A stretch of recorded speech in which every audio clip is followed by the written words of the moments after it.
Hello everyone. On August 12th, I gave a talk at SCS San Jose about duplicate content and multiple site issues.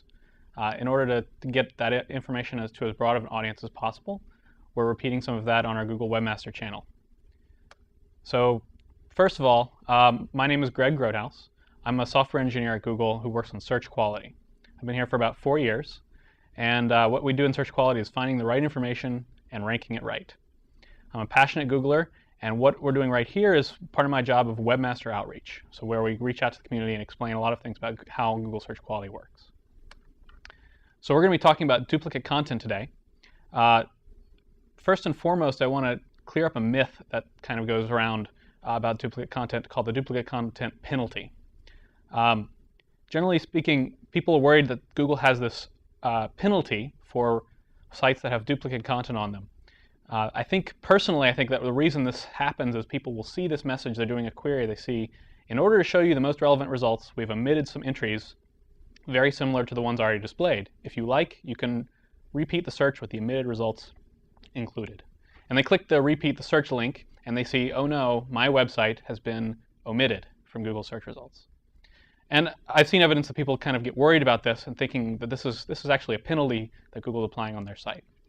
What's actually happening is that we're looking at the query that a user is doing, and we're saying we want diversity in the results that we're going to show a user. So if someone searched for fluffy bunnies, we want to show as maybe page 1 the Wikipedia article on fluffy bunnies, but we don't want to show as page 2 the print version of the same article with the exact same text. So what we're doing is, for that specific query, we're omitting the print article. This is not a penalty. In fact, if you adjusted your query to search for fluffy bunnies print version, you would probably get the reverse effect, where the print version would be showing instead of the initial fluffy bunnies Wikipedia article. And so on this slide, I'm going to show you a little bit about some information from our Webmaster guidelines on duplicate content, just a couple snippets.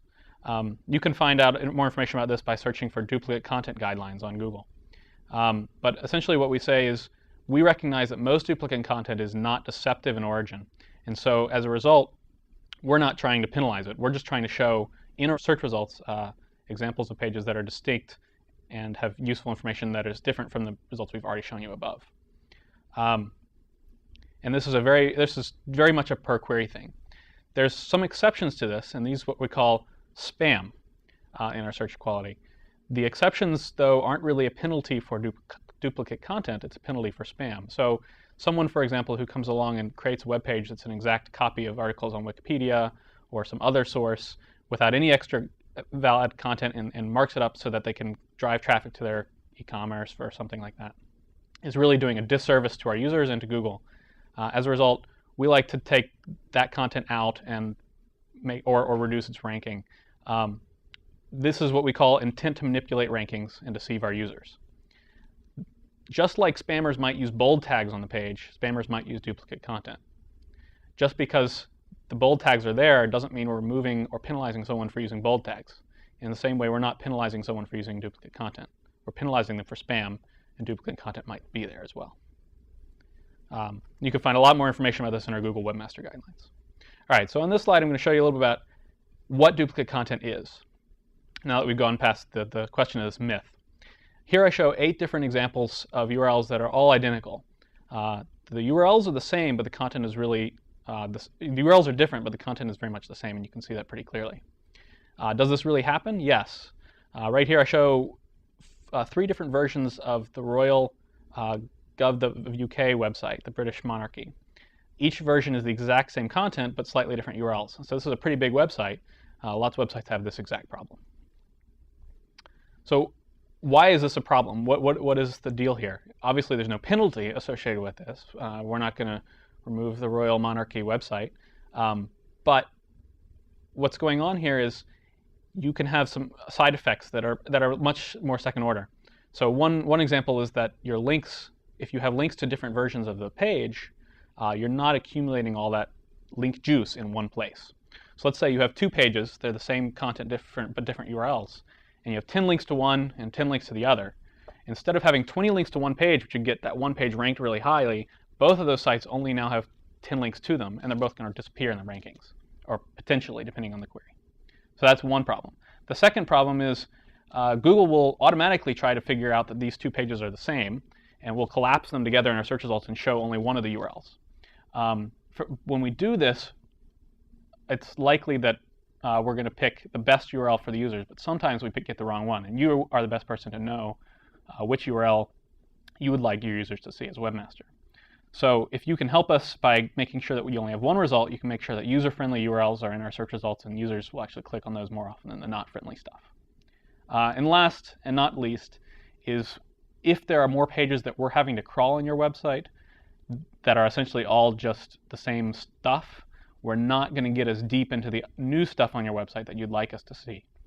And so it's always in everyone's best interest to have Google crawl as much of their content as they can, but if we're crawling the same thing over and over again, you'll end up with a problem of not seeing everything you can. So how do you fix these duplicate content issues? The first thing is to understand what we call the canonical. And the canonical means the simplest version of the content that you can come up with without any loss of generality. So the canonical is actually referring to the URL that you want to show for that content. So if you have content that's available on two different URLs, pick which one you like. That's what's called your canonical URL. Now, once you've picked the one you want, there's lots of ways you can tell Google that information.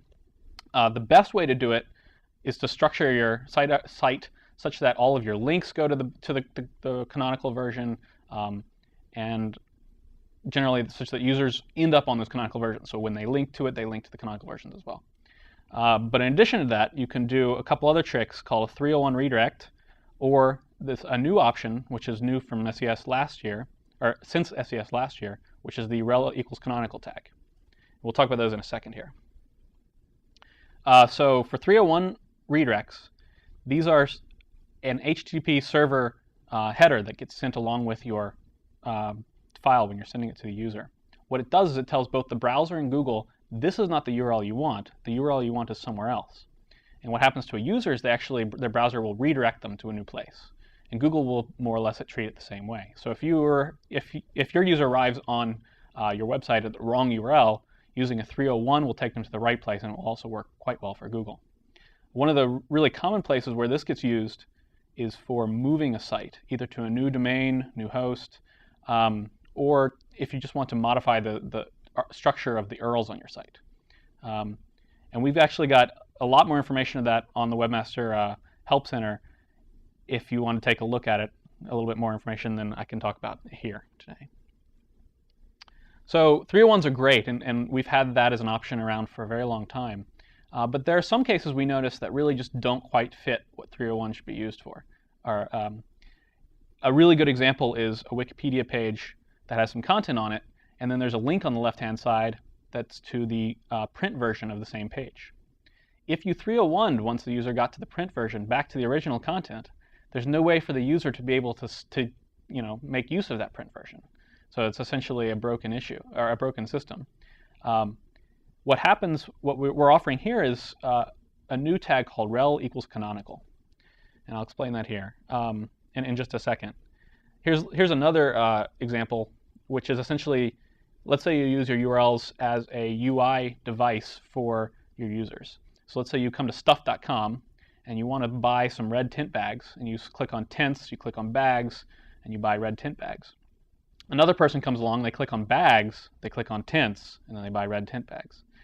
You're showing in the URL different these breadcrumbs which indicate the user's path. It gives the user a feeling of where they've been, where they're going, and helps them structure in their mind how your site works.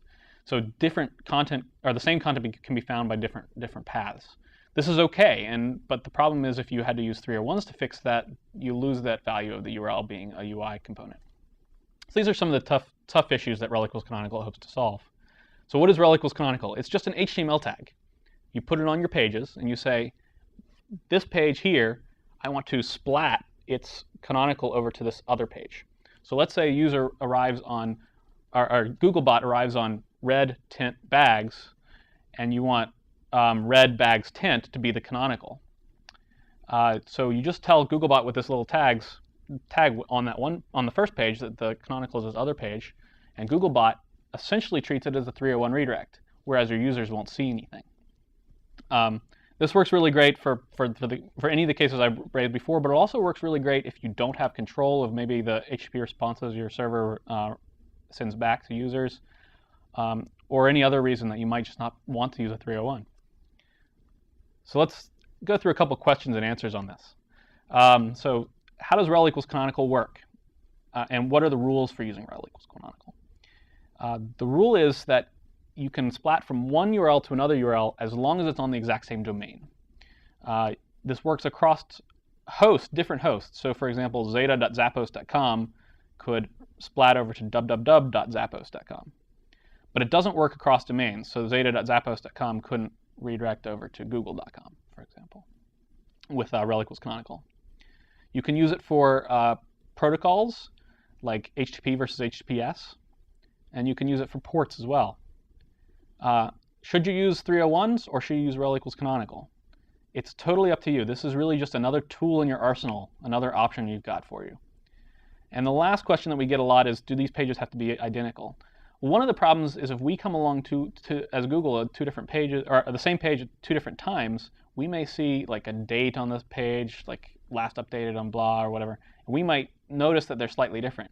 So we recognize that clearly these pages, we can't expect them to be always completely identical, but we do expect them to be very similar. So slight differences are totally okay. So let's talk a little bit about multiple domains really quick. It's a pretty common problem for webmasters to try to figure out what they want to do when they want to have multiple domains.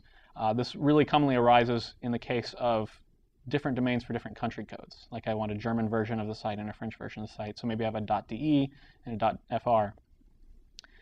Google thinks these are great, and we think multiple domains are totally fine. But there's a couple things to keep in mind for this.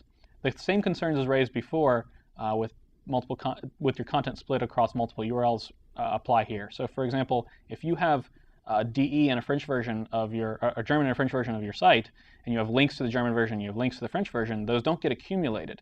They're applying individually to each domain. So you're making a trade-off here. Maybe you want to have that reputation accumulated per language, or maybe you want to accumulate it across onto one site across all of the countries that you're servicing. Also, Google's going to tend to pick only one of the domains for a single query. We're going to pick the one that's best. So if you have content on two different domains, let's say in the same language, say an Australian version and a British version of the same page, both in English, and on different domains, we might notice that the content is more or less the same for the same query, and we're going to only pick one. This can get you sometimes. Most of the time, we're going to get exactly the one that you would want us to get, the co.uk for the British and the com.au for Australia. But in some cases, we'll get it wrong. And there's a lot you can do to help us out with Webmaster Console. You can log in and set a particular, each domain for a particular locale. But by splitting this up, you do run the risk of us getting it wrong every once in a while. And there's this last little thing that most people don't think is probably that important, but I really like, which is that you lose the advantage of a tabbed UI. So if you do a Google search, for something that would bring up your website, and there's two different pages on that site that match that query, what we'll show is the first site regular in the search results, and the second result right below it tabbed over. And we'll also show links to the link that says show more results from mysite.com. So all this stuff really draws the user's attention to that block of information on the page, on the Google search result page. It'll get you, it'll get a lot more attention and possibly a lot more clicks, so it's a pretty useful feature. But if you've got that content split across different domains, we're no longer going to give you that advantage. So that's another trade-off to consider when you're going to multiple domains. But that said, in a lot of cases, multiple domains are really useful, especially when you're talking about different languages, because users really want to see the stuff in their own locale, and you want to create that experience per country that you're working with. So, okay. So that's generally everything that we've got on duplicate content here. It was a pretty short session in SES, and thank you very much.